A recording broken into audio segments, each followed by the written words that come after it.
नमस्कार दर्शक बंधु समस्त मंगल कामना करी आज भिडियोटी मैं आरंभ कर आज आपण मानक गोटे एमती लटा देखी जो लटारे आपण अनेक उपकारिता पाइपर। प्रथमतः एथिरू आपण डायबिटीज रे संपूर्ण मुक्त हो पारे। जो कथाटी मते जड़े महिमा अलेख बाबा कही आकु भी मुझे परीक्षा कर उपकारिता पाई। अच्छा मुझे लटा तो निश्चय देखेबी किंतु जो मैंने लटाटी को जानी कमेंट्स बॉक्स से निश्चय लिखे आ जो मैंने जानी ना से मैंने देखिए तेबे लटाटी भल से देख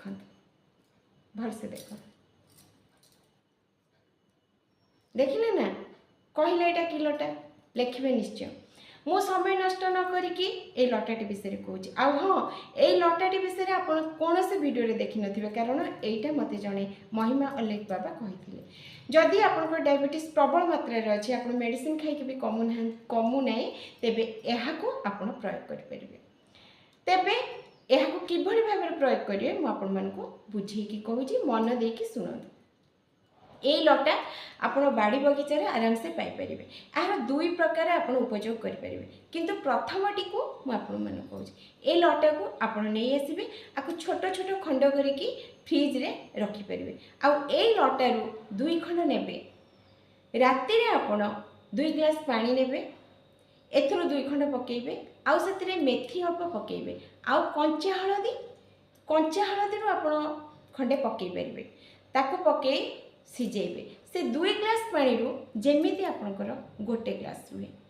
कंचा हलदी जानते डायबिटीज लोकंर जो स्किन एलर्जी हुए से बहुत मात्रा आपको उपकृत कराइब आपनकर स्किन एलर्जी हेनी आपण शरीर में चमक आसो। एसबू को सिझे देलापर ताकू सेमती सिझे रखिदे पानी रे थिबो सकाळु ताकू आपण छाणीदेवे आकु आराम से पीबे। कंचा हलदी की चोबई खाईपारे मेथी को भी चोबई खाइबे। या करतु देखिए आपण मन मन शांति मिठाटी भी खाईपारे आप मन शांति आप खाद्य खाईपारे। यह 100% कथा सत कथा यह मत जड़े बाबा कही तेणुक मुझे परीक्षा कर उपकृत पाई आपण मैंने समस्ते यहाँ प्रयोग करूँ। आ विषय आउ कि जानवा चाहूँगे आप कमेंट्स बॉक्स में लिखिपारती मुझे उत्तर देवी। शेष में आप समस्त मंगल कामना करी आपण विदाय नौ लेखिका अनुपना महांती। हाँ आपण मानकर आउ गोटे भल औषध जो मैंने गैस रोचे तापाई भी मत जड़े बाबा कही मुझे सेयार करी किंतु से आपन को चैनल को सपोर्ट करने पड़ो। मुझे मोटिवेशनल वीडियो कहे जहाँ सत कथा आज्ञा कहे मिछ को मुझे ग्रहण कैनि रोची। आपण समस्त मंगल कामना करी समस्त विदाय नौ।